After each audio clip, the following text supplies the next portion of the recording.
Howdy orchard lovers, this is Getting Carried Away, and I'm going to take you through part 3 of my orchard update for June 30th, 2026. First off, we have this 4-gallon pot of goodness.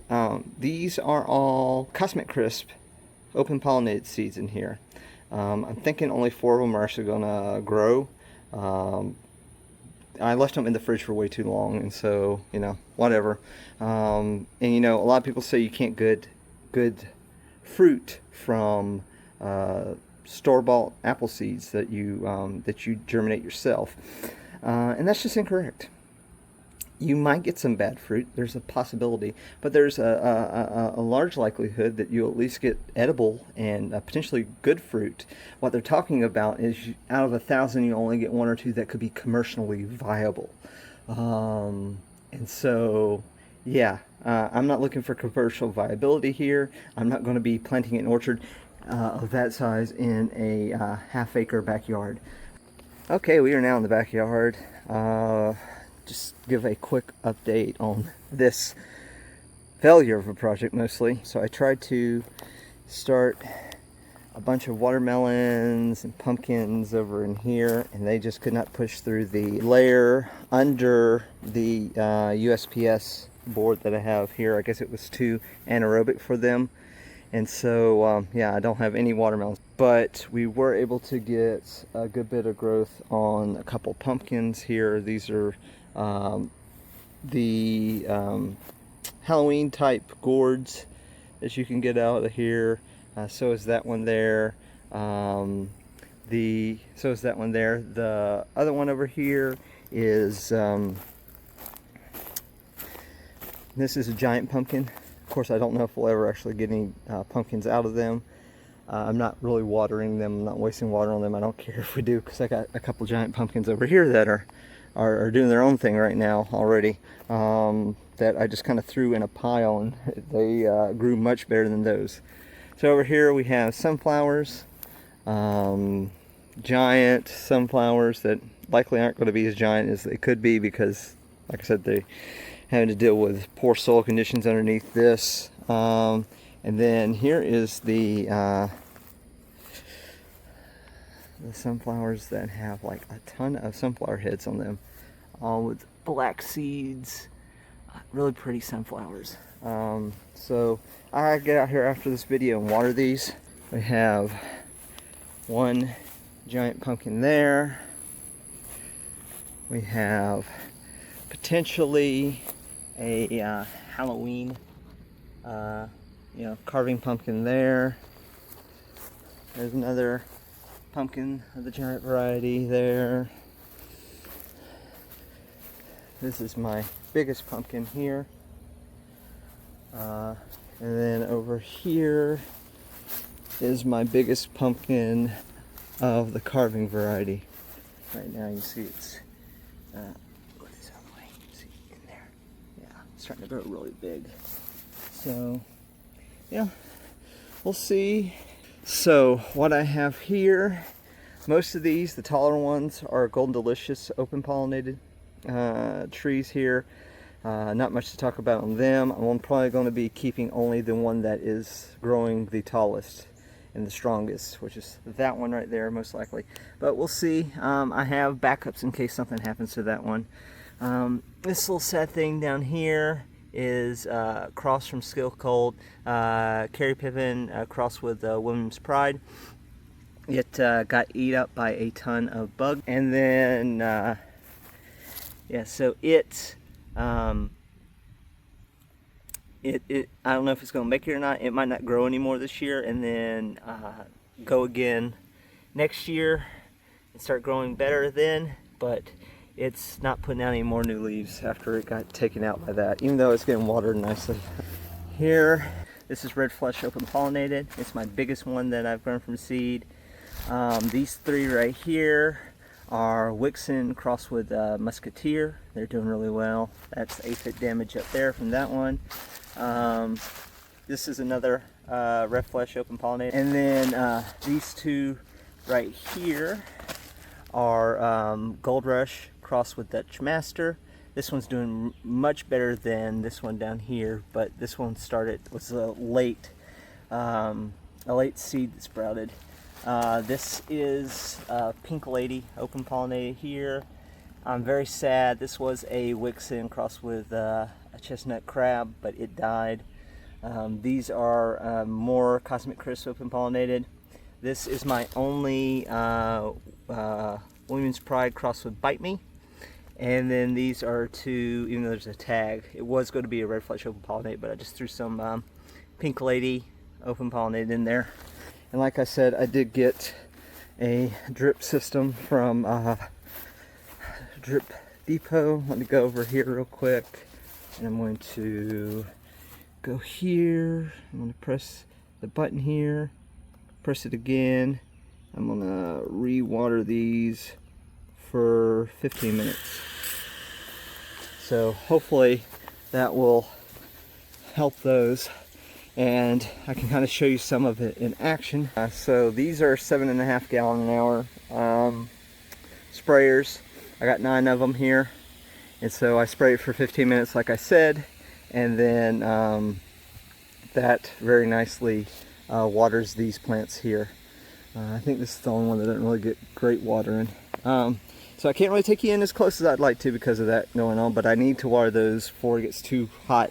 This here is multi-grafted. The larger branch in the middle here is a black strawberry graft, and then I almost lost this graft over here, which I'll have to walk over real quick, get out of the way. This is a Dorsett golden graft. I have a couple of Dorsett golden grafts.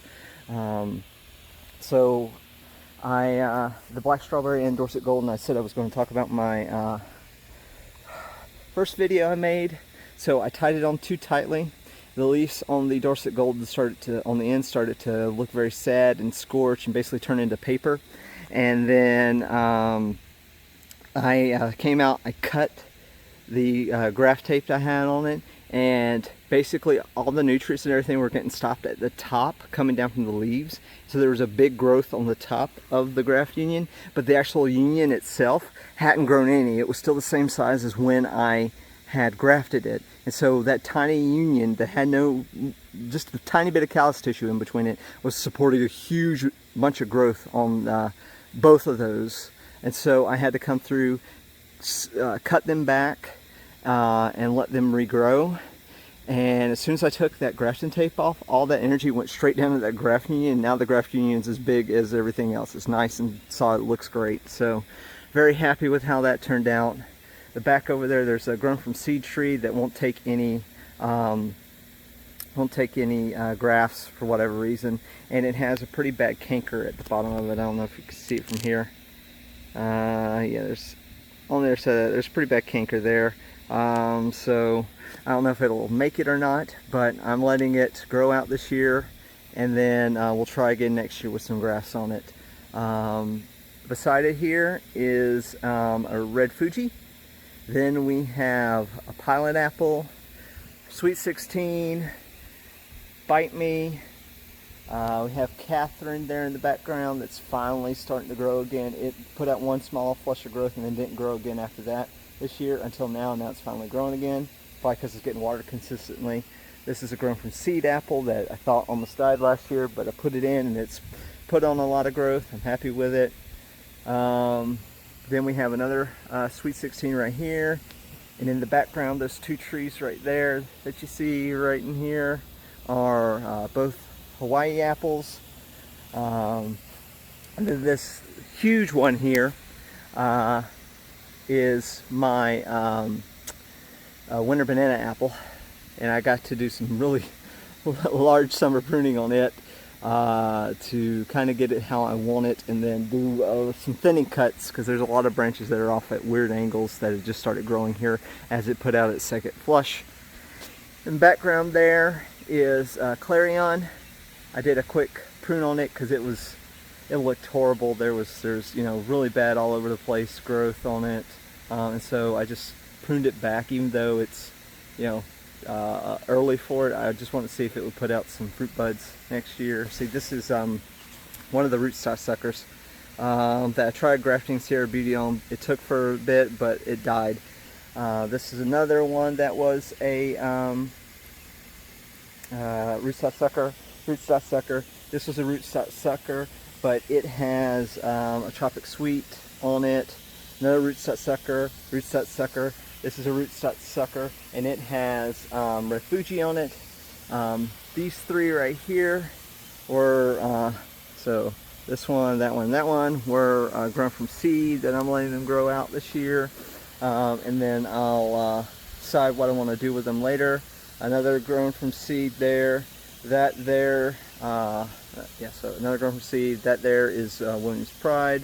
In the middle here is the N apple, the one that I got the graft wood from out front.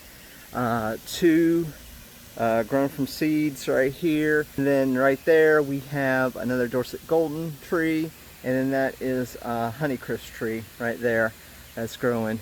It's actually finally putting on a flush of growth after it didn't for months. So let me real quick show you the Kieffer Pear, which has enormous growth on it. It's put on 8 feet of growth off of no roots. It had like hardly any roots.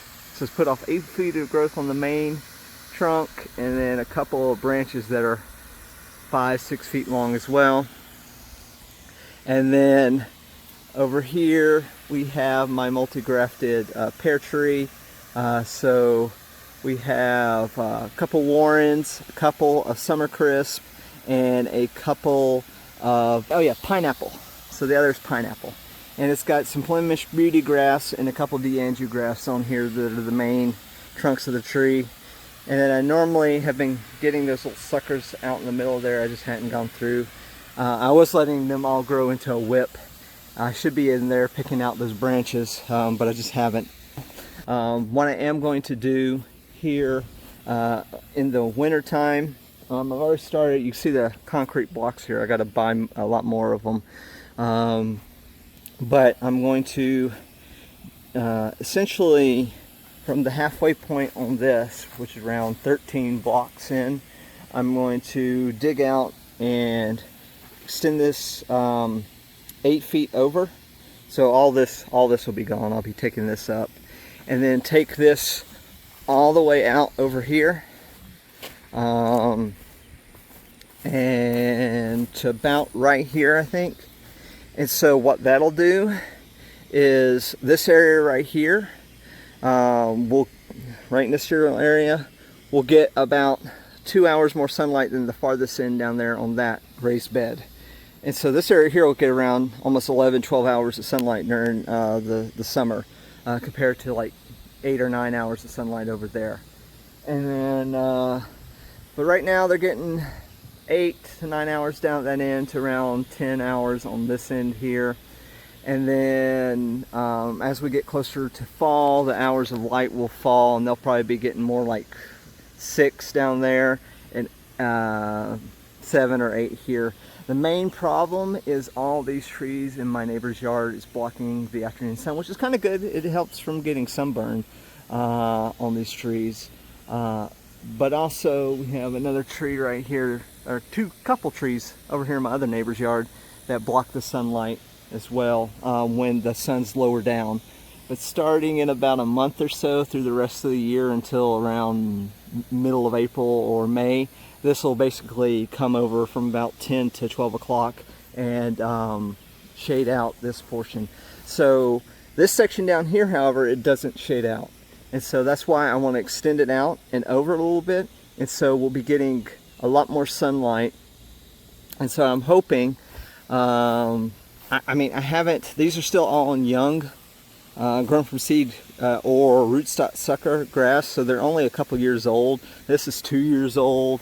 This is his second year. It didn't have any fruit wood yet, so this is his first year, and they're putting on fruit buds. So I'm going to see next year if they actually flower or not with the amount of sunlight they're getting, if it's enough for them. I hope it is. Chill hours are fine. We get in general around 1,000, 600 to 1,000 usually. And then if you look at any of the old Dave Wilson nursery videos with Tom Spellman, most of the chill hours are just a suggestion. It really comes down to light, watering, how much fertilizer you're putting on the trees. That's the reason my trees in the front yard, like my Red Delicious, aren't flowering, because I'm putting too much nitrogen on them. And so that makes them want to vegetatively grow. And so even if they have fruit buds on the tree that have gotten enough chill hours, they're like, why am I wasting my energy on fruit? I need to grow, get bigger. This is telling me to grow. That's what I want to do, especially Red Delicious. It's a lazy tree. So I guess with that and over, I will go ahead and wrap this video up for now. Hopefully I'll do an update here in about a month or so, 2 months or so, as more of my fruit mature out front. So y'all take care, and I'll catch you in the next one. Thank you so much everyone for watching the final part of my June 30th orchard update. I hope you liked the video, and if you would like to see more, please like and subscribe to the channel if you have not already.